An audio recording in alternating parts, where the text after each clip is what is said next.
Bueno, ¿estamos? Dale para adelante. Genial. Dele. Bueno, arrancaron hoy en la teórica con el tema de interferencia, ¿no? Comenzaron viendo cómo se producen estos fenómenos y ya arrancaron con la parte de interferómetros por división del frente de ondas. Bueno, les quería, digamos, comenzar haciendo un pequeño repaso, ¿sí? Para después comenzar ya a ver con un poco más detalle cómo encontrar algunas cantidades interesantes a partir de los interferómetros. ¿Sí? Entonces, lo primero que les quería, digamos, comentar en principio es, bueno, ¿qué entendemos en principio por interferencia, ¿no? de varias ondas, ¿no? En particular de dos, ¿sí? Que es lo más sencillo de escribir, y bueno, y llevar eso, digamos, bueno, en principio generalizarlo, ¿sí? Y después, bueno, ya quedarnos con los interferómetros. Entonces, interferencia, digamos, la definición más sencilla de interferencia que podemos llegar a conocer es la superposición de dos ondas, básicamente. ¿Sí? Es lo que podemos ver acá. ¿Sí? Un primer caso sencillo, ¿sí? Que es el caso en el cual vamos a trabajar nosotros en particular, ¿sí? Porque es la forma más sencilla de trabajar. Entonces uno lo que tiene, bueno, enciende, digamos, en principio dos fuentes, ¿sí? de luz, en este caso monocromáticas, y las hace interferir en un punto, ¿sí? En un punto dado del espacio. Y entonces lo que se obtiene, digamos, el resultado, digamos, la onda resultante de la superposición es lo que vamos a llamar interferencia. ¿Sí? Entonces, uno lo que va a intentar escribir es esto, ¿sí? La suma, ¿sí? O superposición de las dos ondas que interfieren en el punto P. ¿Sí? Entonces, eso en principio podría dar cualquier cosa, ¿sí? Pero bueno, lo que vamos a ver nosotros es que, bueno, en realidad estas dos ondas, ¿sí? No son cualquier cosa, sino que son ¿qué cosas son? Son dos soluciones de esta ecuación, ¿no? De esta ecuación de ondas, que en principio es lineal, ¿no? Entonces, al ser esta ecuación lineal y estas dos soluciones, digamos, estas dos ecuaciones satisfacen esta ecuación, bueno, en principio la suma de las dos también tiene que ser una onda que satisfaga esta ecuación, ¿no? Esto es una cosa, digamos, importante a la hora de decir, bueno, en el punto P vamos a tener una onda, así también, no vamos a tener cualquier cosa, ¿sí? Entonces, bueno, la idea va a ser encontrar la expresión para esta función psi sub P, ¿sí? Eso, digamos, como generalidad. Después, bueno, podemos expandir esto a más ondas, ¿sí? Si uno quiere, y bueno, puede encontrarse con este caso, ¿sí? En el cual uno pueda querer analizar qué ocurre cuando interfieren un número finito de ondas, ¿sí? N en particular. Y bueno, la mecánica es la misma. O sea, uno lo que va a intentar ver es qué resulta de superponer n ondas, ¿sí? En un punto P del espacio. ¿Sí? Entonces lo que va a escribir va a ser esto. ¿Sí? Va a ser una sumatoria continua de n ondas, cuyo resultado, bueno, como son todas soluciones de la ecuación de ondas, tiene que dar también una onda armónica. ¿Sí? Y bueno, y entonces ahora el caso final, ¿sí? Que quizá esto ya tiene que ver con lo que va a ser difracción, ¿sí? En un futuro, en un par de clases. Bueno, es cuando uno quiere hacer interferir infinitas ondas, digamos. Se viene a simular un conjunto continuo de ondas, ¿sí? Donde la fuente también es continua. Sin embargo, bueno, acá cuidado, ¿no? Porque, ¿qué pasa acá? Esto, digamos, no va a formar parte de la clase de hoy. Nos vamos a quedar con el caso 1, que es la interferencia que vamos a ver, digamos, en los ejercicios de las guías también. Pero sin embargo es interesante ver cómo pasar de un caso al otro, ¿no? De interferencia y difracción, que son dos conceptos que en principio son como hermanos, si se quiere. Entonces, ¿uno cómo va a escribir la onda en el punto P? Bueno, en este caso como una integral que barra todas las posibles posiciones de la fuente, ¿sí? Por ejemplo, si la fuente se ocupa en una región circular del espacio, en este caso un cuarto de circunferencia, bueno, ustedes integrarán en un cuarto de circunferencia, ¿sí? Y les dará entonces el resultado de la onda en el punto P. Ahora, ¿por qué digo cuidado? Bueno, porque hay que tener cuidado de que esto no son, en realidad, no es simplemente tirar infinito el número de fuentes, porque, bueno, ustedes recuerden cuando hicieron, digamos, cuando modelaron la cuerda, ¿sí? La cuerda, digamos, desde el modelo de masitas unidas a resortes. Ustedes ahí no tiraban el número de masitas a infinito nada más, porque, bueno, decían que les divergía la masa, tenían que tomar un cierto límite, ¿sí? Llevar a cero la distancia entre las masas, considerar constante la densidad. Bueno, acá va a haber que hacer algo parecido, ¿sí?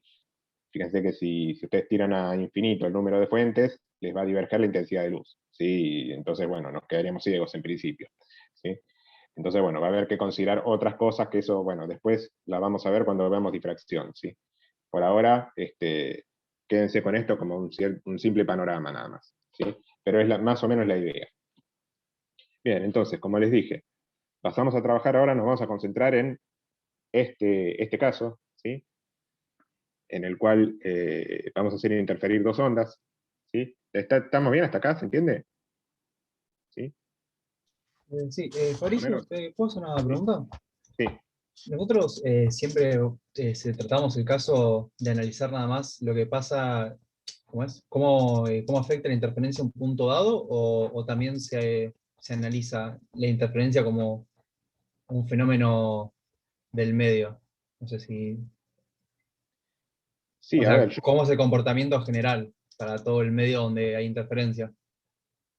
sí, a ver, sí, creo que entiendo tu pregunta. Lo que yo estoy nombrando acá es un caso en particular de interferencia de dos rayos.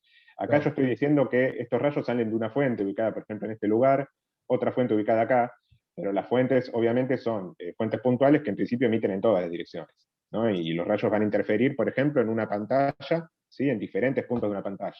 ¿Sí? Yo me estoy quedando con un rayo particular de una de las fuentes, otro respecto de la otra, y un punto en particular de la pantalla donde se cruzan. Nada más, por ahora. Ah, ok. En principio, Gracias. sí, en principio tenés un diagrama de interferencia, esto va a dar un patrón, ¿sí? Es en todos los lugares donde se cruzan los rayos. Gracias. Genial. Bueno, entonces, les decía que, bueno, nos vamos a concentrar en este caso, ¿sí? Interferencia de dos ondas.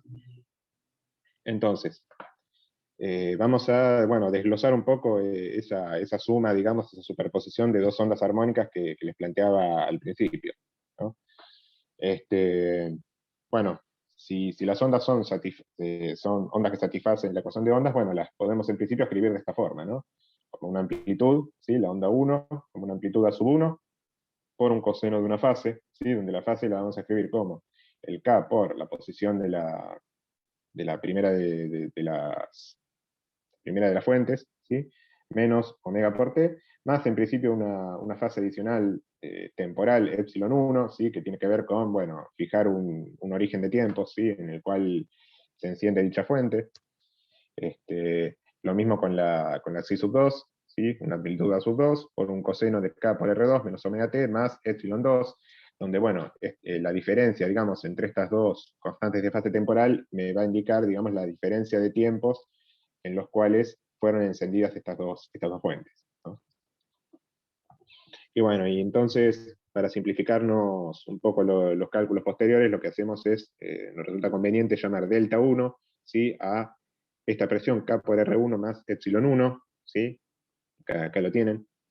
Delta 2 igual a K por R2 más epsilon 2, ¿sí? Y entonces, bueno, eh, vamos a escribir esto de esta manera, ¿sí? Con esto en mente, ¿sí? Como la ecuación de ondas es lineal en la perturbación, entonces podemos proponer como una solución, ¿sí? Para la suma de ambas, esto que está acá, ¿sí? Una amplitud A, digamos que resulte de la superposición de las dos amplitudes, ¿sí?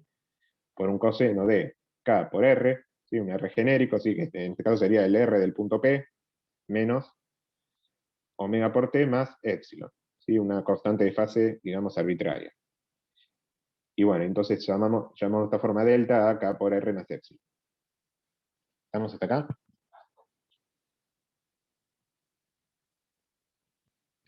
Entonces estamos analizando este caso, ¿sí? Entonces,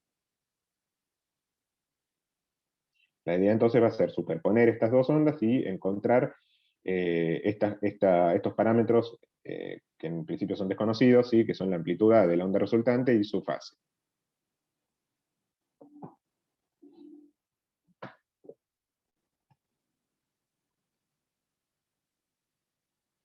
Entonces, Fabricio, sí. no se ve lo último de todo. El Estoy último tapando con el zócalo. No, creo que no estás tapando, sino que no entra en la pantalla, ¿puede ser? ¿No entra en la pantalla? Qué raro, a mí me entra. Está como cortado. Claro. Dice simplemente si sub 1 de R1 por DR1T más si sub 2 de R2T igual a si de RT. ¿Sí? O sea, es esto mismo que está acá. O sea, es esto mismo que está acá. ¿Sí? O sea, solamente que escrito en sus variables, nomás.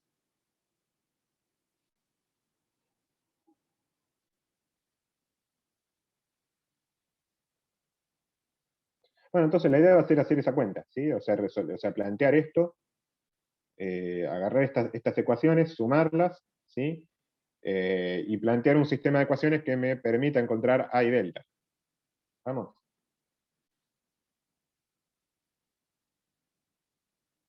Sí, fíjense.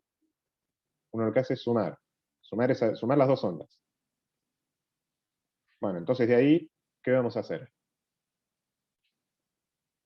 Bueno, lo que primero uno se le ocurriría hacer, digamos, es intentar desglosar estos cosenos, ¿no? Y escribir todo en función de una base única de senos y cosenos. ¿Sí? Para de esa forma poder generarnos dos ecuaciones, ¿no? ¿Sí? Como ven acá. Si ustedes abren los cosenos, se nos van a generar términos que dependen del seno de omega t y términos que dependen del coseno de omega t. Y en ambos se encuentran las variables que nosotros necesitamos, ¿no? ¿Sí?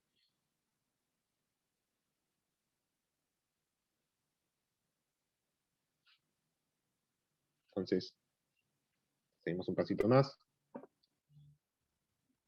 Sí, fíjense, de acá a acá lo que hicimos fue reagrupar los términos que van con coseno, ¿sí? Los que van con seno a cada lado de la igualdad. Entonces, esto nos permite directamente igualar término a término, ¿no? Miembro a miembro y término a término. Esta sería una ecuación, ¿sí? Y esta sería la otra. Esto lo vamos a ver acá.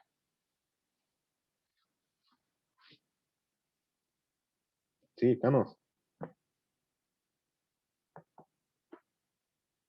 Entonces, ahora ya de esta forma el sistema se simplifica bastante para resolver.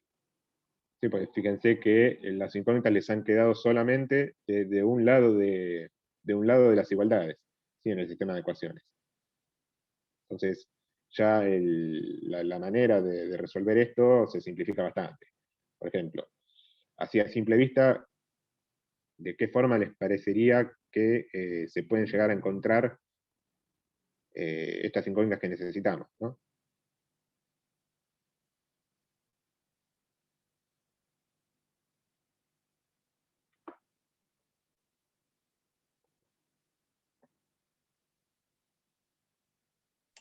Te leo, Fabricio, lo que pone en el chat, puso Facu, sumando las ecuaciones al cuadrado, despejás A y después delta.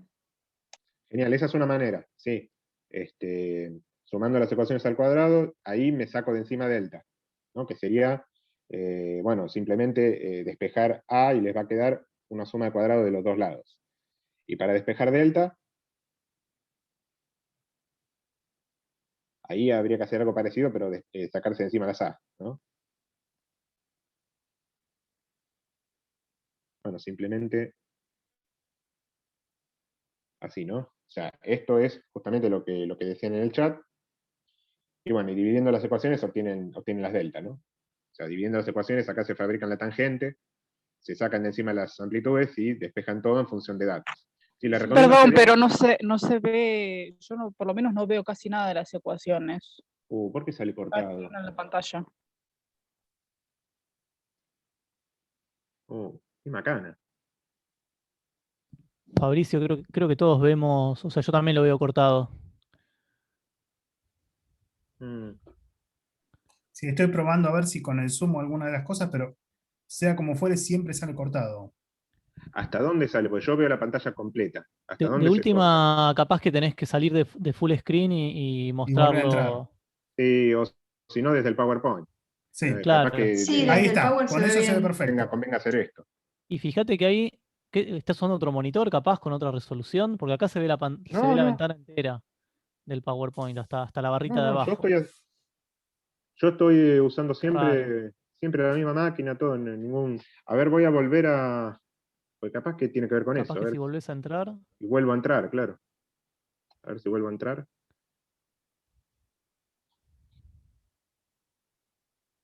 No, Recortado, che. Sigue cortado. Bueno, Sí. bueno, perderemos las animaciones de última. Pero bueno. Bueno, seguimos así entonces. Bueno, fíjense que lo que les decía entonces. Despejan de esta forma delta, ¿sí? Dividiendo las ecuaciones en función de datos, nada más. ¿Sí? Entonces, por eso lo que yo les digo, que despejen de esta forma el sistema, porque si ustedes quieren, digamos, despejar una y después este resultado meterlo en la ecuación, bueno, se les va a complicar bastante, ¿no? Si usted quiere meter, por ejemplo, este delta acá adentro y despejar la A, bueno, van a tener que laburar mucho más para llegar a esta expresión para la amplitud, ¿no? O sea, eso queda creo que claro. Bueno,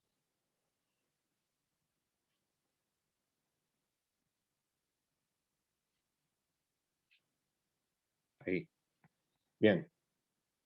Entonces, eh, de esta última ecuación, o sea, de lo que es la amplitud, ¿sí? Uno puede llegar a fácilmente a reducir la expresión para la intensidad, ¿no? Para la intensidad de luz. ¿Cómo? Bueno, sabiendo que la intensidad de luz es una cantidad que es proporcional a el cuadrado de las amplitudes, ¿sí? Y entonces, bueno, si uno agarra la expresión de la amplitud, fíjense que ya directamente por eso por algo no pasé la raíz cuadrada, ¿no? En la amplitud y simplemente lo dejé como a cuadrado. Bueno, simplemente para poder de esta forma reemplazar, en este caso, por las intensidades, así nomás. Y entonces fácilmente queda escrito, digamos, de manera análoga la ecuación para las intensidades. ¿Sí? Bueno, acá una aclaración que hago, bueno, en este caso como estamos trabajando con ondas electromagnéticas, esta intensidad sí se asocia con el módulo del campo electro al cuadrado, que es algo que vieron ya para polarización, ¿no? En este caso, ahí ustedes trabajaban con las amplitudes del campo eléctrico, ¿sí? Bueno, entonces, esta intensidad se asocia justamente con el cuadrado del campo eléctrico, ¿sí? Bueno, más allá de eso. Acá lo que hice fue, por otra parte, llamar delta, ¿sí? Delta grande, delta mayúscula, a esta diferencia, ¿sí? A esta diferencia de desfasajes de cada una de las ondas iniciales. ¿Sí? Lo llamé delta. Bueno, porque este delta va a ser importante a la hora de definir en qué casos tenemos un manchón positivo en nuestro patrón de interferencia y en qué casos vamos a tener oscuridad. Entonces vamos a escribir eso. Tenemos que delta, bueno, es justamente esto que definimos acá, ¿no? La resta entre los desfasajes de cada una de las ondas. ¿Y cómo se escribía esto? Bueno, es K por R1 más epsilon 1 y K por R2 menos epsilon 2. O sea que la resta termina dando esto, ¿sí? K por la resta de las posiciones más la resta de las constantes de fase. Que esto, acuérdense lo que les dije. Esto era una magnitud que nos daba la diferencia que existe entre los orígenes de tiempo, ¿sí? En que fueron encendidas las fuentes. Y bueno, y esta constante, ¿sí? Seda, creo que se llama Seda, bueno, simplemente ya se me acababa el alfabeto griego, entonces tuve que recurrir a esta letra, para llamar a la diferencia de camino óptico. Fíjense que si estamos trabajando en aire, esta resta de acá es la diferencia de camino óptico, ¿no? Si estuviéramos en otro medio, bueno, acá aparecería dividiendo un índice de refracción. Entonces esto termina quedando de esta forma, ¿sí? Como, bueno, el K, que lo podemos escribir de esta forma en función de la longitud de onda, ¿sí? 2pi sobre lambda, por la diferencia de camino óptico más la diferencia que existe entre, entre los instantes en los que fueron encendidas las fuentes. Entonces, esta diferencia de fase se escribe en función de estas variables. ¿Sí? La longitud de onda, la diferencia de camino óptico y, en realidad, bueno, la longitud de onda es la que es, ¿sí? En principio, las fuentes, digamos, de del desfasaje de las dos ondas son las diferencias de camino óptico y las diferencias de fase temporal. Y nada más que eso. Entonces, bueno, ya esto es un resultado, ¿sí? Es un resultado importante que vamos a utilizar. En este caso, bueno, otro resultado importante es en el caso en los cuales vamos a trabajar nosotros también. Que son, digamos, emisiones que se producen de una misma fuente, ¿sí? Si ustedes vieron el interferómetro de Young hoy en la teórica, vieron que las dos fuentes que se utilizan para interferir rayos provienen de una misma fuente, de una fuente principal, ¿sí? Entonces, todos los rayos ahí van a tener las mismas amplitudes y las mismas intensidades, ¿no? Entonces, es interesante reducir esta ecuación, que es general, a, bueno, una ecuación más particular para el caso que nos va a interesar a nosotros, ¿sí? Bueno, que consiste simplemente en hacer esta cuenta. Digamos, colocarle el mismo valor de intensidad a cada uno de estos términos de acá, ¿sí?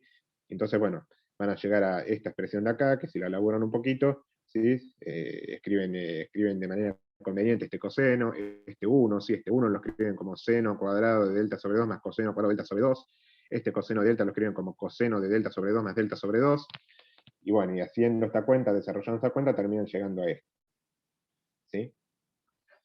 Y bueno, y esta es la ecuación que van a utilizar ustedes para escribir intensidades en los problemas de la guía, básicamente, a menos que le digan lo contrario. ¿Sí? ¿Se entendió hasta acá entonces? Perfecto. Ok. Sí, sí. Entonces, lo que vamos a empezar a describir ahora, bueno, es en qué condiciones vamos a obtener máximos y vamos a obtener mínimos. Bueno, esto imagino que lo habrán visto, así que imagino que esto lo puedo pasar bastante rápido, ¿sí? Acuérdense, interferencia constructiva es un máximo, ¿sí? Se obtienen cuando el delta vale un múltiplo par de pi, ¿sí? ¿Esto qué significa? Ustedes reemplazan el 2mpi acá en la expresión del delta, van a llegar a que la diferencia de camino óptico les va a dar un múltiplo de la longitud de onda, ¿sí? Y si la fuente se enciende simultáneamente, esto conduce a una intensidad de 4 veces y agarrar la ecuación esta, ¿sí? Para la intensidad, y evaluar el delta, ¿sí? Les va a dar que el coseno cuadrado vale 1, y la intensidad les termina dando 4 veces y 0. Lo mismo, bueno, para el caso de interferencia destructiva, o sea, un manchón oscuro, esto se obtiene cuando delta da un múltiplo impar de pi, ¿sí? Reemplazando en la ecuación de delta, esto lleva a una diferencia de camino óptico y si se encienden al mismo tiempo las fuentes, esto lleva a densidad nula. Bien. Bueno, vamos a meternos ahora con los diferentes tipos de interferómetros, ¿sí? Nosotros nos vamos a concentrar el día de hoy en lo de división de frente de ondas, ¿sí? La clase que viene verán con Víctor las de división de amplitud. En este caso, para el frente de ondas tenemos, bueno, justamente son emisiones que, o sea, son un conjunto de emisiones que presentan, bueno, como dice acá, ¿no? Interfieren, digamos, manteniendo cierta coherencia espacial y temporal. Ahora les voy a explicar más o menos qué significa eso. Consideramos como experimento base el dispositivo de Young, y sin embargo, a partir de ese dispositivo se han montado otros, ¿sí? Utilizando otro tipo de dispositivos, en general dispositivos ópticos como espejos, y entonces eso lo vamos a ver también en un rato, ¿sí? Como el doble espejo de Fresnel, que vuelve a aparecer, ¿sí? Apareció antes un par de clases cuando vimos espejos. Vamos a ver el espejo de Lloyd y el biprisma de Fresnel, ¿sí? Bueno, la división de amplitud, bueno, ya lo verán en la clase que viene. En este caso lo que se divide es la energía, ¿sí? Entonces ahí tenemos disipación, y bueno, básicamente se parte, digamos, las amplitudes, ¿sí? Y de esa forma se generan interferencias, bueno, láminas de vidrio, por ejemplo, anillos de Newton también, utilizando una lente. Eso ya quedará para más adelante.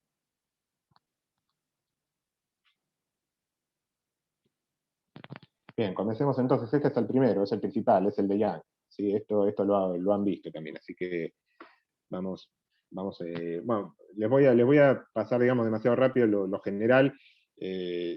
Digamos, voy a centrar, digamos, en algunas variantes que presenta este interferómetro como para que puedan, digamos, encarar algunos problemas. Bueno, este es el experimento que hizo Yang. Yang lo hizo en principio con luz solar, que es luz policromática. Bueno, sí, simplemente se verá, digamos, la diferencia acá, por ejemplo, es que lo que se ve es, en lugar de ver este patrón, ¿sí?, de luz monocromática y oscuridad, lo que se ve es un manchón de luz blanca en el centro, y a medida que uno se va alejando del máximo principal, ¿sí?, uno va viendo cómo se va descomponiendo la luz en diferentes colores. Entonces, bueno, es una manera, por ejemplo, de detectar el máximo principal con un interferómetro, por ejemplo, como el de Yang. ¿Sí? En este caso, por ejemplo, si uno no coloca un sistema de ejes ni nada, digamos, estas franjas son completamente indistinguibles unas de otras. En cambio, si uno emite con luz policromática, bueno, el máximo principal va a ser donde veamos el manchón blanco, donde todas las longitudes de onda confluyan en el mismo punto. ¿Sí? Entonces, bueno, en este caso tenemos luz monocromática, entonces tenemos este patrón, ¿sí? Bueno, la idea es, bueno, justamente colocar bastante lejos esta placa con rendijas respecto de la fuente principal para que, bueno, más o menos las ondas lleguen planas. Y de esta forma, bueno, generar las dos fuentes coherentes, ¿sí?, para que puedan interferir en un mismo punto. Entonces, ¿qué significa coherentes? ¿Esto lo han visto? ¿Qué significa coherencia espacial temporal? Creo que la diferencia de fase sea constante o algo así. Diferencia de fase constante, exactamente. Sí, o sea, lo que significa esto es, bueno, ¿para qué queremos la diferencia de fase constante? Bueno, para que podamos básicamente tener un patrón bien definido como el que tenemos acá, ¿no? O sea, la luz, digamos, la luz que uno emite en principio es luz, digamos, en principio incoherente, o sea, es luz que cambia su fase, ¿sí?, cambia su fase de manera aleatoria e impredecible, ¿sí?, en un espacio, digamos, en un intervalo de tiempo muy pequeño, ¿sí?, del orden de los microsegundos, o menos todavía, los nanosegundos. Entonces, nuestros ojos es imposible que detecten esa diferencia de fase, ¿sí? Entonces uno va, en principio, a terminar viendo cualquier cosa en la pantalla, sino no va a terminar viendo este patrón bien definido de franjas. Entonces, si bien uno no puede, digamos, colocar estas dos pantallas muy cerca, como para que justamente lo que llamamos longitud de coherencia, que es la velocidad de la luz por el tiempo de coherencia, así que es son estos nanosegundos. Si uno no lo puede colocar tan cerca porque si no uno no vería nada, ¿sí? Entonces, además las ondas no llegarían planas, ¿sí? No se respetarían las leyes de la descripción geométrica. Entonces, uno tiene que respetar esas distancias grandes, y entonces lo que a uno le queda es simplemente hacer que la diferencia de fase sea la misma. ¿Para qué? Bueno, en principio, no vamos a lograr que la onda que salió con una determinada fase llegue a la pantalla con la misma fase. O sea, eso va a ser imposible. Pero lo que sí podemos lograr es que la diferencia de fase entre los dos rayos que van a interferir sea la misma. ¿Sí? Entonces, cuando uno reste la fase instante a instante de cada uno de los rayos, siempre obtenga la misma constante. ¿Sí? Entonces, de esa forma sí se va a poder ver un patrón bien definido. Entonces, haciendo, digamos, esa aclaración, sí, bueno, entonces ahí ustedes, bueno, terminan obteniendo, digamos, las cantidades, digamos, características, ¿sí? Fíjense que, bueno, definimos entonces este ángulo θ, ¿sí?, para caracterizar el ángulo, ¿sí?, la posición angular del punto P de la pantalla donde van a interferir los rayos, ¿sí? Uno puede definirse también coordenadas cartesianas partiendo de este origen, ¿sí?, una coordenada Y y una coordenada X, ¿sí? En realidad una coordenada Y no partiendo de acá, ¿sí? La coordenada X va a ser 0. Y bueno, y a partir de estas posiciones uno lo que hace es encontrar la posición de los máximos, ¿sí?, y la interfranja, que es la diferencia entre un máximo y el anterior.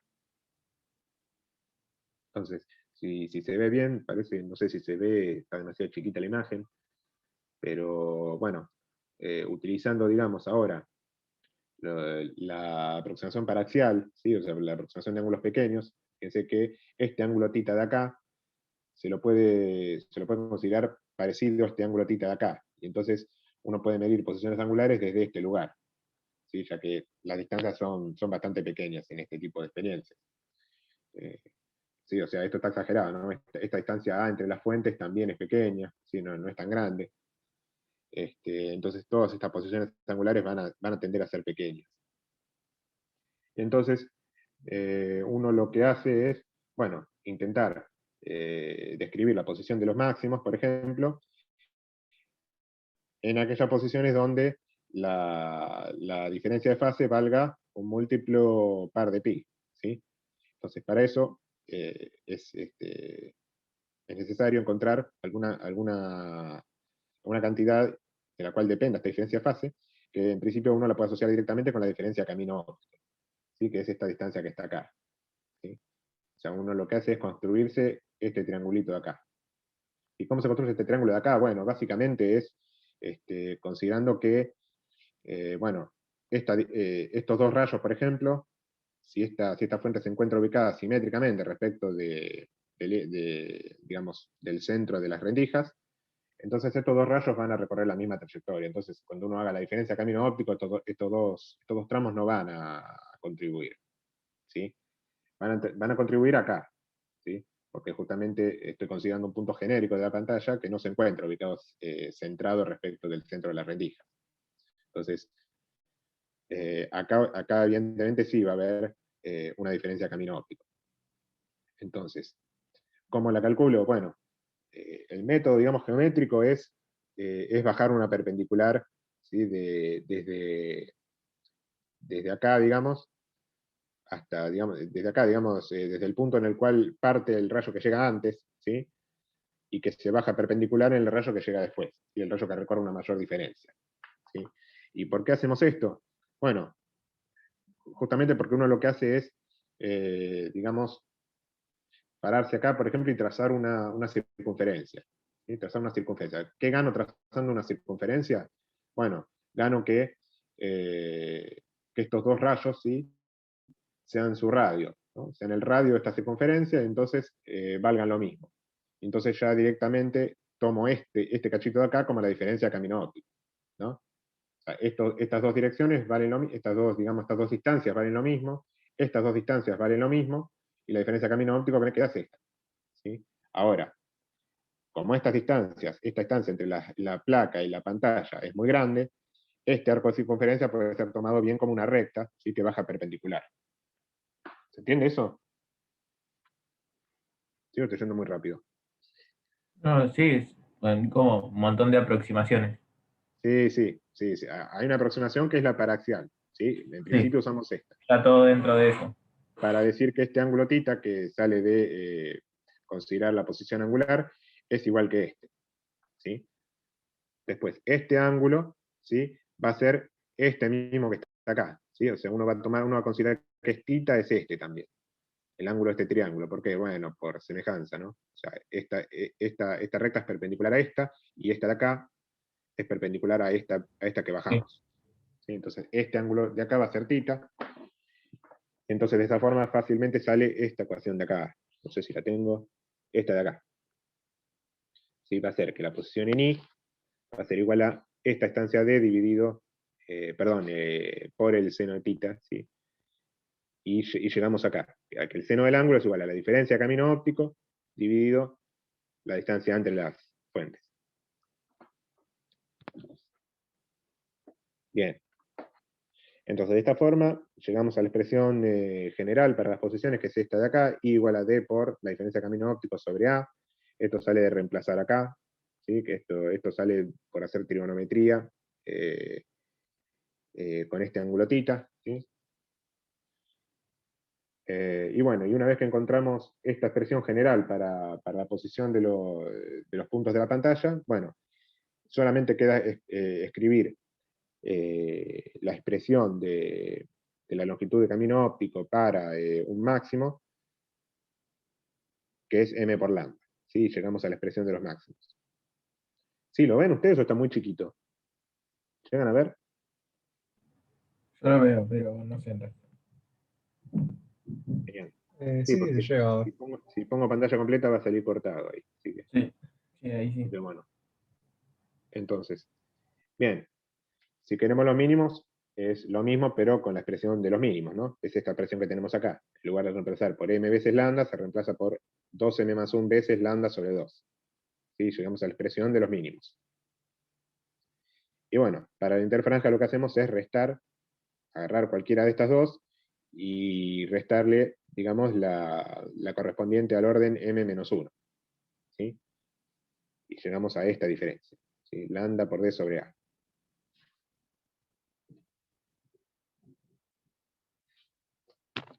¿Sí?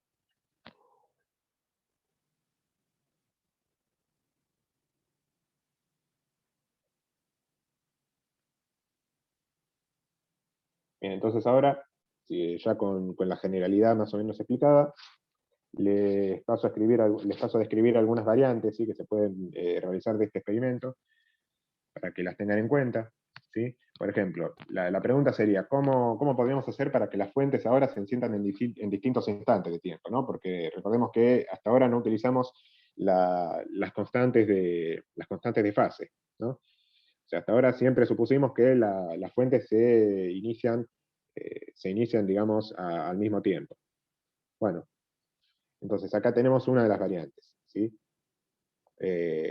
O sea, una de esas es asimetrizar la fuente respecto del centro de las ranuras, ¿no? Algo que parezca ahí de maduro, ¿no? Desde que yo, por ejemplo, les expliqué que colocamos la fuente principal centrada respecto de S1 y S2, y entonces estas dos distancias eran iguales. Bueno, nadie nos prohíbe, digamos, subir o bajar la fuente, sí, es algo que nosotros controlamos, subir y bajar la fuente y descentrarla respecto del centro de las ranuras. Entonces, de esta forma, se nos genera esta configuración, ¿sí? Donde, bueno, ahora, bueno, en principio se complicaría un poquito más digamos, el encontrar la diferencia de camino óptico de los rayos, y bueno, y en principio, si uno quiere encontrar, por ejemplo, para dónde se mueven los máximos, ¿sí?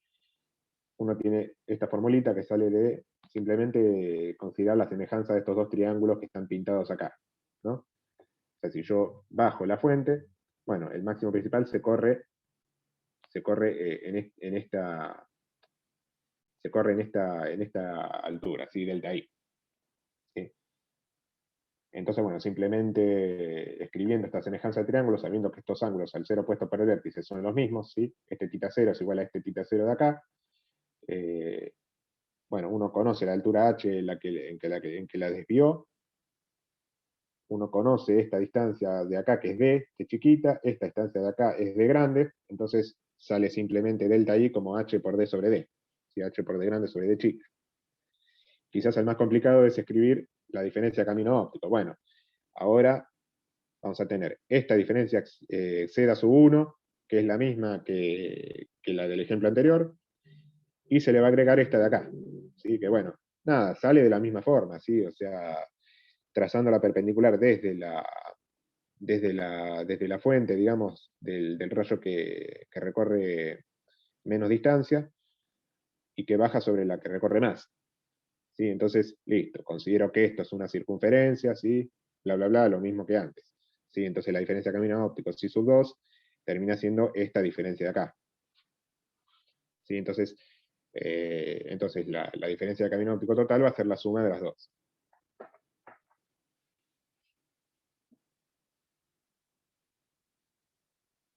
Y ahora, bueno, aprovechando que acá hay animaciones, o sea, no voy a cambiar de pantalla, y les voy a preguntar ahora cuál se les ocurre que puede llegar a ser la variante 2. Así que de qué otra manera se puede hacer que las fuentes se enciendan a diferentes tiempos.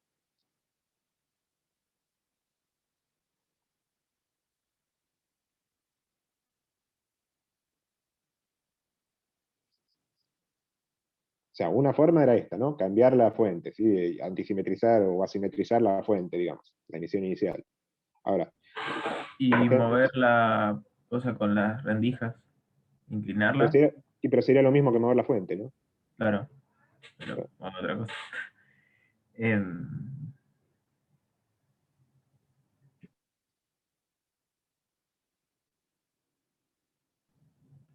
Una idea.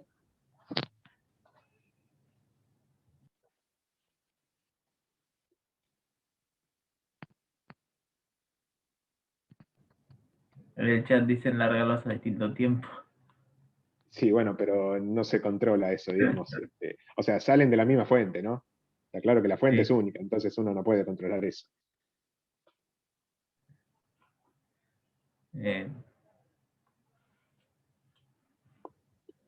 Eh, ¿Podríamos agregar una segunda fuente?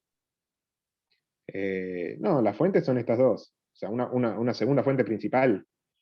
Pero Claro. ahí tendrías, por ejemplo, 4 rayos interfiriendo. Es complicado. O sea, o sea, no estaríamos dentro de esta teoría. Bueno, les digo, digamos. y si moves las rendijas estas, las cambias de lugar. No, porque mover esto es lo mismo que mover la fuente. ¿Sí? O sea, esto es Claro. infinito en principio, ¿no? Ahí en el chat pusieron cambiar el tamaño de las ranuras. Y eso ya te lleva a difracción. ¿Sí? Si vos cambiás el tamaño de las rendijas, ya estás entrando en un régimen que no es el de interferencia. O sea, Claro. o sea, la ranura ancha lo que simula es justamente el límite que nosotros tenemos que tomar para considerar difracción, o sea, un límite de infinitas ranuras con ancho nulo. ¿Sí? Eso es difracción, eso lo vamos a ver después. Bueno, les digo, bueno, nada, una forma de hacer que los rayos, ¿sí? Suponiendo que la fuente se ubique centrada, ¿sí? Y que lleguen a diferentes tiempos es retrasando uno de los rayos, ¿sí? O sea, por ejemplo, cambiando el medio, ¿sí? En el cual se mueve uno de los rayos. Entonces, tenemos esta configuración, ¿sí? Fíjense qué pasa si colocamos una pequeña peliculita de vidrio por acá. ¿Sí? Bueno, en principio este rayo va a llegar después que este. ¿Sí? O sea, este se retrasaría respecto de este. Entonces estas dos fuentes se encenderían en principio en tiempos diferentes. ¿Sí? Entonces ahí habría que calcular una diferencia de camino óptico adicional. ¿Sí? Esta que calculamos al principio y la debida al vidrio. ¿Sí? Entonces, bueno, acá tenemos, digamos, la expresión. Sí, sería, fíjense, o sea, esta seda de acá, que es la que ya vimos, más n-1 por el espesor del vidrio, ¿sí? Porque, bueno, suponemos que el índice del vidrio es n, entonces la diferencia de camino óptico de los rayos en este tramo, ¿sí? En este tramo formado por el vidrio, pasa a ser, en este caso, ¿sí? En el caso que viaja libre, pasa a ser e, en el caso que viaja por el vidrio, pasa a ser n por e. Entonces la resta de las dos termina siendo n-1 por e.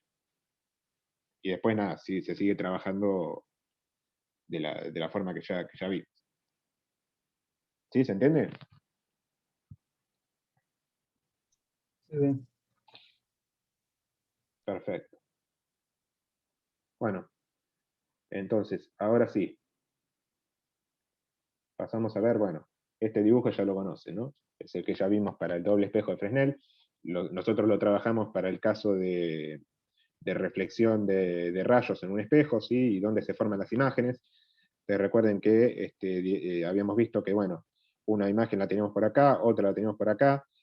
Esta era la fuente donde se emitían los rayos, ¿sí? Y bueno, habíamos visto que los rayos de un espejo, ¿sí? Los rayos que se reflejaban en este sistema de espejos poseían las imágenes formando parte de una circunferencia, ¿sí? cuyo vértice se encuentra, cuyo centro se encuentra en el vértice de la configuración. ¿Sí? Nosotros no hemos visto eso. Bien, ahora vamos a verlo desde el punto de vista de este sistema de la interferencia de rayos. ¿Sí? Entonces lo que vamos a encontrar va a ser la distancia entre las fuentes y la pantalla, ¿sí? Que son estas de acá. ¿Sí? Ahora estas dos imágenes van a actuar como fuentes secundarias, ¿sí? Y la distancia entre las mismas fuentes, que son cosas que en principio uno no puede medir. ¿Sí? O sea, estas son imágenes virtuales, o sea, en realidad no existen estas fuentes, como en el caso de Yang. ¿sí? En este caso, la distancia entre las fuentes es algo que va a haber que calcular, al igual que la distancia entre las fuentes y la pantalla. Entonces, bueno, este sistema más o menos lo tienen visto, ya más o menos le expliqué cómo se generaban estos ángulos, ¿sí? Por qué este ángulo alfa era el mismo que por qué este ángulo alfa acá había aproximación paraxial, y había trigonometría que habíamos usado también. Y entonces, bueno, mirando para arriba ahora, ¿sí? Bueno, se genera, digamos, esta zona en la cual van a interferir los rayos, ¿sí? Entonces acá es más o menos la pregunta que me hacían, ¿sí? De que si, bueno, vamos a considerar la interferencia de dos rayos o la interferencia, la zona total de interferencia donde van a interferir todas las emisiones. Bueno, uno encuentra estas fuentes, ¿sí? Y bueno, y se supone que estas fuentes van a emitir en todas las direcciones, ¿sí? O sea, fíjense, porque, por ejemplo, yo acá extiendo toda esta región, ¿sí? Digo que la zona de interferencia va a estar por acá. Bueno, ¿por qué va a estar por acá si en principio los rayos salen en todas las direcciones? Si un rayo de acá puede venir acá, por ejemplo, un rayo de acá puede venir por acá. Bueno, en principio sí, pero lo que estoy diciendo es que interferencia neta de rayos va a haber en esta zona nada más, ¿sí? Acá puede venir, por ejemplo, acá puede pegar un rayo que proviene de una de las fuentes, pero no va a venir otro rayo que provenga de la otra fuente, por ejemplo, ¿sí? Y esto tiene que ver con, bueno, la forma en la que está dispuesta esta configuración, más que nada, ¿sí? Entonces, les recuerdo si quieren. Acá venían, por ejemplo, este rayo que pega vertical, ¿sí? Se refleja, siguiendo la ley de la reflexión, en esta dirección, ¿sí? Y también se refleja en esta, ¿sí? Dependiendo de, bueno, dónde pegue, ¿no? Si pega, digamos, en el centro del lado de un espejo y del centro del lado del otro, se va a reflejar para un lado o para el otro. Bien, entonces, después vamos a tener el rayo que viene para acá, ¿sí? que pega en el vértice, este se refleja acá, ¿sí? Y el que pega en el otro vértice se refleja y pega acá. Entonces de ahí, esta sería la zona completa donde va a haber rayos, en principio. Pero ¿dónde van a interferir dos rayos provenientes de fuentes distintas? Bueno, solamente acá, ¿sí? Porque bueno, esto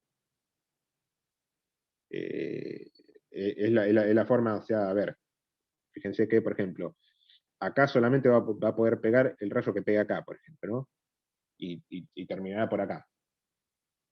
Pero ¿cómo hago, por ejemplo, para que un rayo que pegue en este otro espejo venga y pegue acá?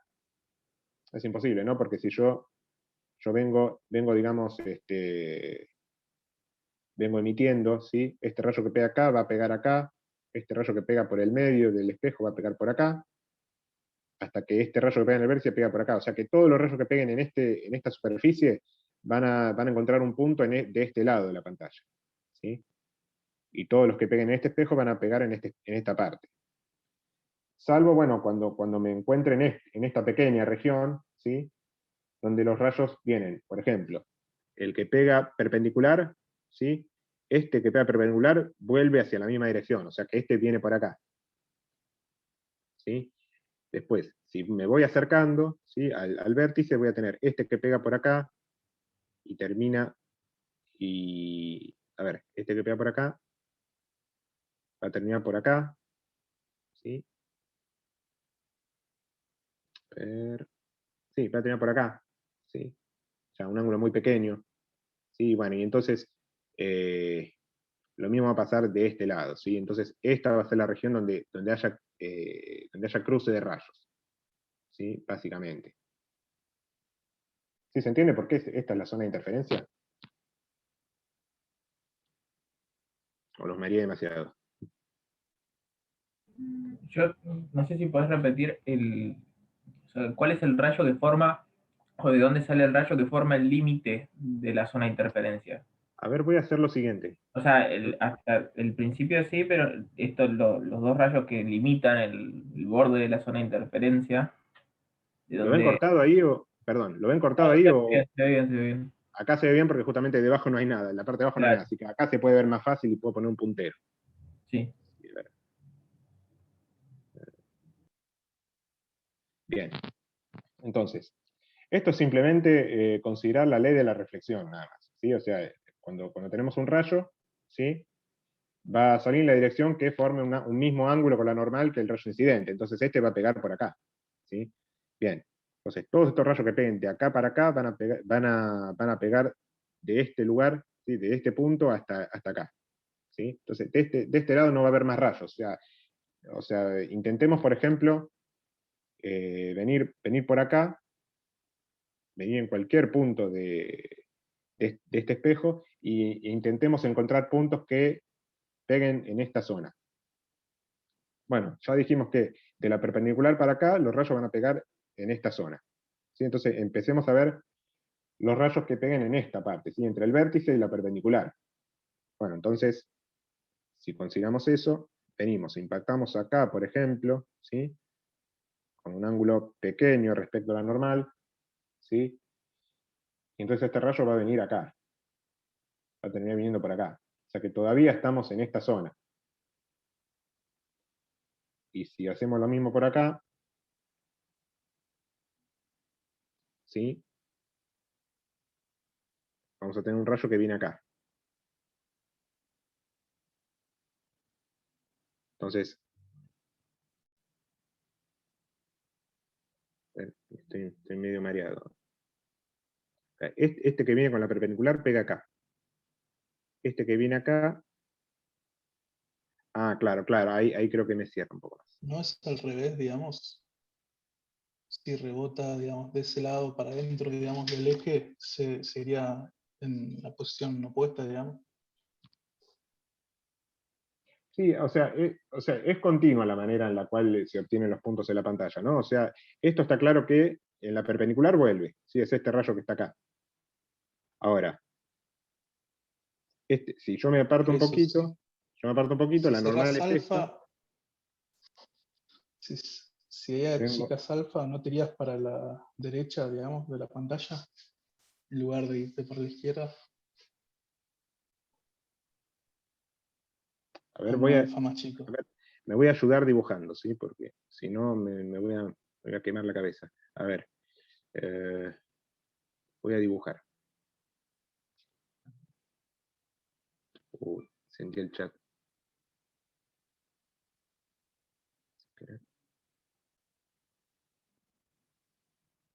Bien, entonces vengo con un rayo acá. Por ejemplo. La normal acá, en este punto, es esta. Entonces, ¿cómo sale el rayo? Sale así. Entonces termina pegando Sí. de este lado. ¿Sí? Sí. Si el rayo viene más para acá, bueno, esto está claro que viene así, ¿no? ¿Sí? Más para acá, pega, eso está claro, ¿no? Ahora, ¿qué pasa si me meto para adentro? Bien, si me meto para adentro, la normal acá es así, ¿sí? Y entonces el rayo sale para este lado.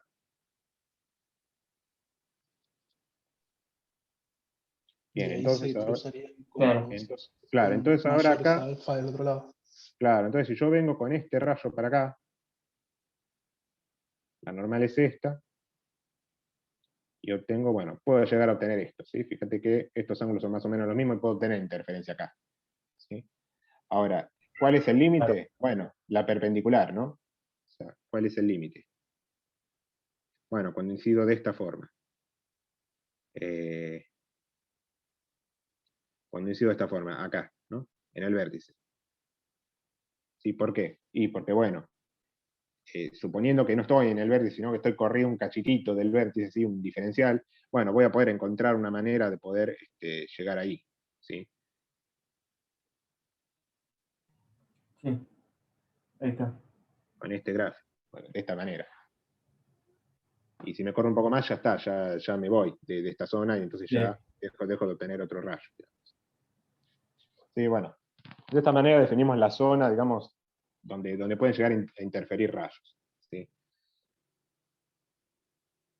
Entonces, voy a dejar ahora de anotar. Bien, y entonces, bueno, entonces, les queda esta, digamos, esta configuración, ¿sí? Que esto ya se los comenté la vez pasada, ¿sí? Que cuando les di la parte de espejos, este ángulo de acá era alfa, ¿sí? Revisen eso. Y entonces, con esta configuración ya armada, ustedes lo que pueden hacer es encontrar, o sea, dividir este triangulito de acá en dos, ¿sí? Esta distancia A la pueden escribir como A sobre 2 más A sobre 2, y entonces hacen nada, trigonometría, ¿no? Acá, por ejemplo, la tangente de este ángulo alfa, la pueden escribir como esta distancia D dividido A sobre 2, ¿sí? Entonces ahí van a llegar a que la distancia A le va a quedar igual a 2D por la tangente de alfa, y como estos ángulos son pequeños, ¿sí? Lo pueden escribir como A igual a 2 veces por alfa. ¿Sí? Y bueno, y la distancia entre las fuentes y la pantalla sale de considerar, bueno, que esta distancia de acá es D, ¿no? Es el mismo, es la misma distancia que hay entre la fuente principal y el vértice, y lo que habíamos dicho nosotros era que, como estas dos fuentes en realidad estaban muy cerca, entonces, digamos, la distancia que había entre el vértice y el borde de la circunferencia era más o menos la misma que la distancia que hay entre el vértice y la recta que une a las fuentes. Sí, eso lo tiene. Entonces, bueno, la distancia es simplemente d chiquita más L, ¿sí? Donde L es la distancia entre la fuente y la pantalla y es un dato. ¿Sí?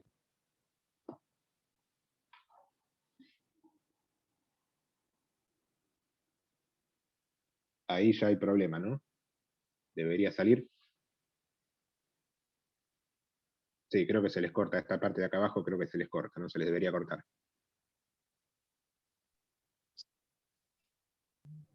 Se ve justo, ¿Se ve justo? sí. Genial, bueno, mientras se vea justito, yo prefiero seguir así, ¿sí? O sea, acá lo que tenemos es la fuente S2, ¿sí? Entonces, este es el espejo de Lioy, ¿sí? Que también llegaron a ver algo en la teórica. Entonces, bueno, les digo más o menos cómo encontrar las fuentes. Es un poco más sencillo de describir también y de entender, me parece. Donde, bueno, uno lo que presenta es una fuente principal, ¿sí? En presencia de un espejo, ¿sí? En esta forma ubicado horizontal, y de una pantalla ubicada de manera vertical. Entonces, uno lo que va a considerar son las interferencias de los rayos que se emiten directamente entre la fuente y la pantalla, ¿sí? Y los rayos que provienen de reflejarse en el espejo, ¿sí? Si uno refleja rayos en un espejo, bueno, uno ya conoce que va a tener una imagen ubicada de una manera simétrica respecto del original, y entonces puede considerar esta fuente virtual, ¿sí? Esta imagen virtual como una fuente virtual, ¿sí? de donde se van a emitir rayos también. Entonces, en este caso, tendríamos una fuente real y una fuente virtual para producir interferencia. Bien, entonces, ¿cómo va a quedar definida la zona de interferencia acá? Bueno, creo que es un poco más sencillo de describir esto, ¿sí? Porque los rayos que vienen directos, ¿sí? En principio van a cubrir toda la pantalla, mientras que los que provienen del espejo van a cubrir solamente la parte que le corresponde a reflejos en el espejo, ¿no? Entonces, fíjense que esto está limitado en el espacio, ¿no? O sea, el máximo rayo que puede llegar reflejado al espejo es el que pega acá, ¿no? Que pega acá, que termina por acá. Entonces, todos los rayos que peguen de acá para abajo no van a tener un rayo que provenga de esta fuente, ¿sí? O sea, esta fuente emite solamente, o sea, esta fuente no emite en todas las direcciones, ¿sí? Esta fuente emite solamente las direcciones que le permite el espejo, ¿sí? O sea, esta fuente no es real, o sea, esta fuente no va a emitir en esta dirección, por ejemplo, ¿sí? La fuente solamente emite las direcciones que le permite, digamos, el límite que forma el espejo. Esta sí emite en principio en todas las direcciones, pero bueno, va a haber direcciones para las cuales también, digamos, en esta dirección va a rebotar en el espejo y a la pantalla no van a llegar tampoco todas. Entonces, la región donde va a haber interferencia va a ser esta de acá, ¿sí? La que está limitada por el máximo rayo que que puede llegar a emitir esta fuente, ¿sí? Los rayos que rebotan. Y bueno, y en principio para arriba, la limitación que dé la pantalla, suponiendo que la pantalla sea infinita, bueno, habrá que ver, estará limitada, digamos, por el rayo que provenga de esta otra parte, ¿no? En principio. ¿Sí? Y bueno, y por otra parte, la distancia entre las fuentes en este caso es fácil de conseguir, ¿sí? Es 2D, ¿no? Ya que la imagen se encuentra ubicada simétricamente respecto de la principal.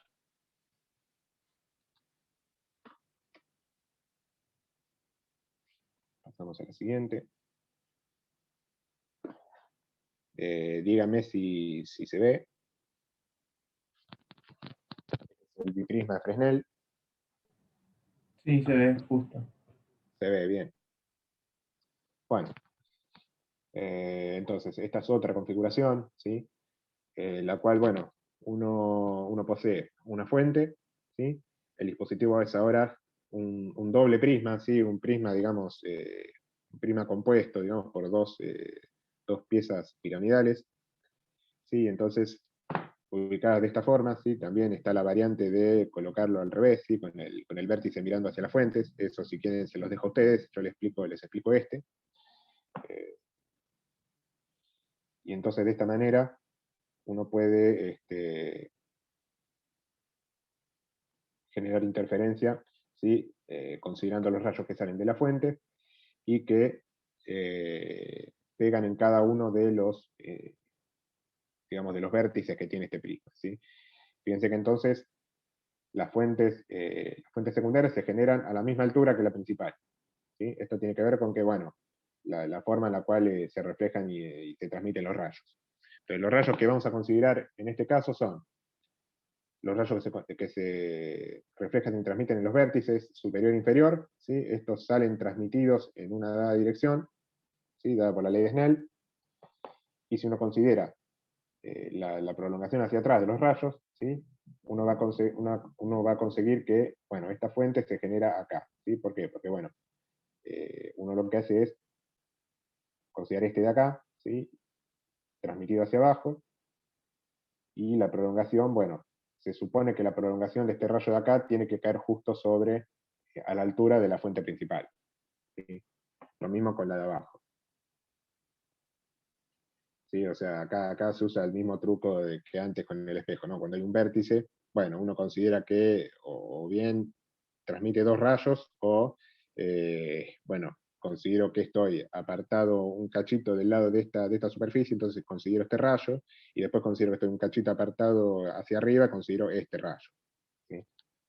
Entonces la prolongación de con el que se prolonga del rayo que se refleja en uno de los vértices inferior o superior, bueno, tiene que cortar al central a la misma altura de la fuente principal, ¿sí?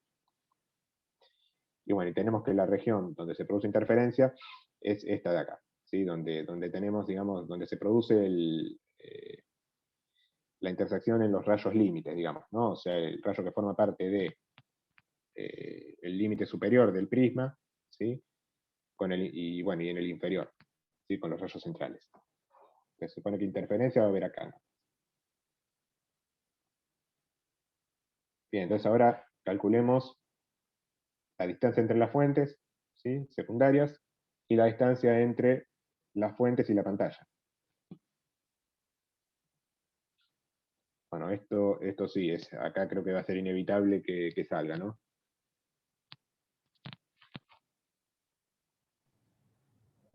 Sí, se corta un poquito al final. Sí, bueno. Bien. Bueno, igual con esto ya acabo, así que ya les cuento este interferómetro y ya terminamos. Bien. Entonces, si se quiere, bueno, este es un poco más complicado porque hay un montón de ángulos para considerar, pero bueno, la idea es más o menos la misma que en los otros casos, ¿no? Entonces, utilizar semejanza de triángulos, geometría, aproximación paraxial. Entonces, fíjense que uno considera este rayo que pega en el vértice, ¿sí? Y sale transmitido hacia arriba. Bueno, si uno considera el triángulo que se forma con esta dirección y la que sale de prolongar hacia atrás el rayo transmitido, ¿sí? Se forma un ángulo que es el θ transmitido menos alfa, ¿sí? Esto sale de considerar, bueno, en principio, todos estos ángulos que se forman acá. Entonces, comencemos por el principio, ¿sí? Este ángulo que forma el rayo incidente con la normal, ¿sí? Lo vamos a llamar alfa porque es el mismo que tenemos acá, ¿sí? O sea, acá tenemos que estas dos direcciones son perpendiculares, ¿sí? Y estas dos de acá también, ¿sí? A ver.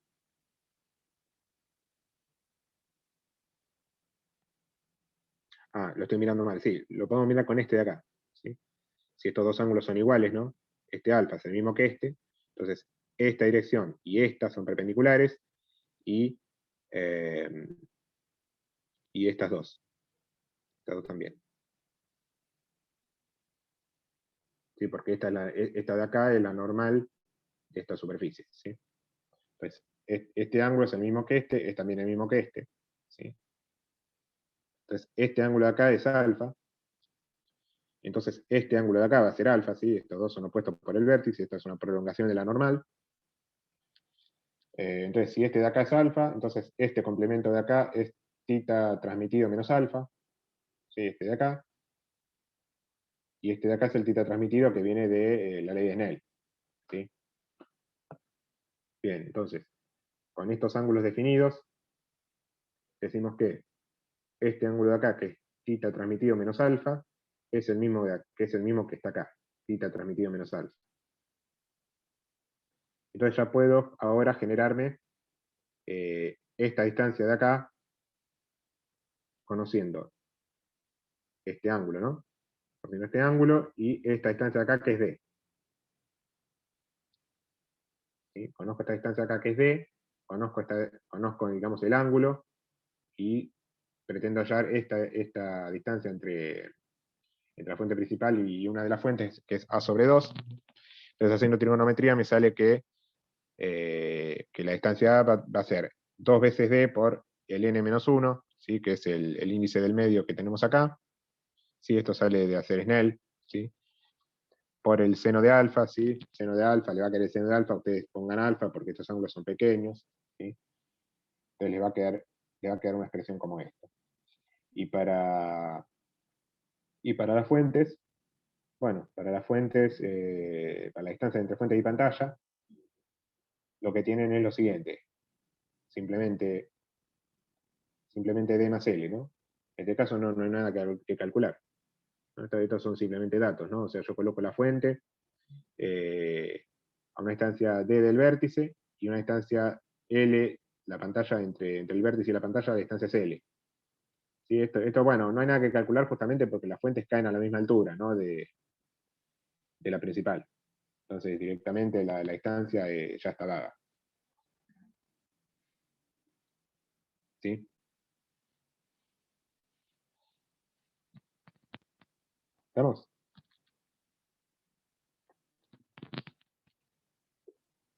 Sí.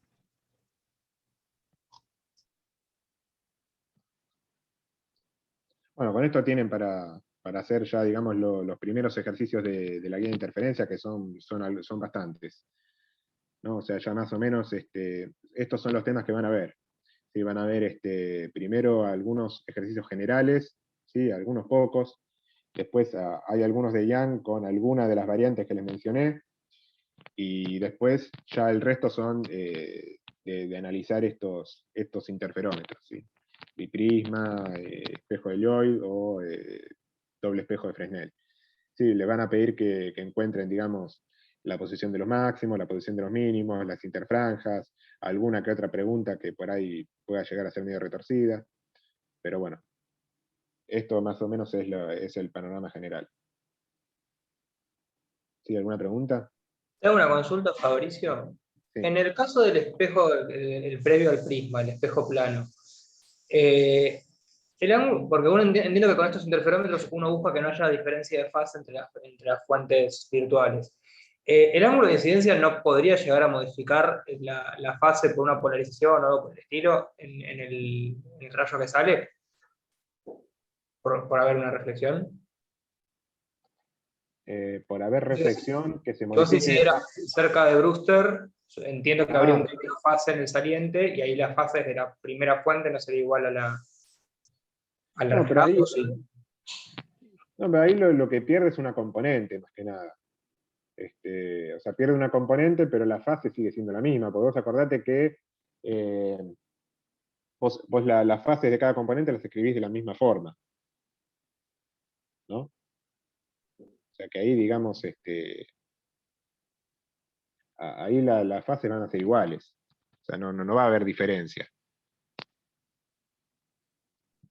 Ok, o sea, Sí, pero la verdad no lo pensé eso. No sé si yo por ahí estoy haciendo una mala interpretación de qué fase Sí. estamos hablando, pero entiendo que la polarización, O sea, la fase es el argumento del coseno, ¿no? Es K por R más la fase temporal.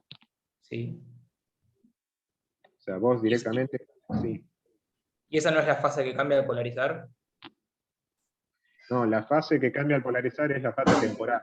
Sí, o sea, vos escribís K por R menos omega T más un épsilon. Bueno, ese épsilon en ese caso es lo que va cambiando. Es el desfasaje. Ok, ya, sí. Es un desfasaje adicional eso. Sí, lleva confusiones, pues se llama fase a diferentes cosas acá. O sea, por eso yo me centré, digamos, o sea, tomé los recaudos de decir fase temporal a los épsilons, desfasaje total a todo el desfasaje completo, o sea, toda la fase de la onda. Así que sí. Y algo que no les mencioné y que debía haberlo hecho en el caso del espejo de Lloyd, es que cuando uno considera los reflejos, digamos, en un espejo, lo que sucede es que la onda que se refleja se desfasa en pi respecto de la que va directo. ¿Sí? O sea, hay que agregar un desfasaje en pi ahí. Sí, o sea que ahí sí, o sea, ahí ese desfasaje sí es un desfasaje adicional. Sí, por ejemplo, en el caso del doble espejo también está, pero no afecta al resultado final porque los dos rayos se reflejan en un espejo. Entonces ahí es lo mismo que nada, digamos, ahí da lo mismo. O sea, el resultado termina siendo el mismo, pero acá sí tengan cuidado de que el desfasaje de la onda es diferente, ¿sí? Porque este va directo y acá tenemos un desfasaje en pi.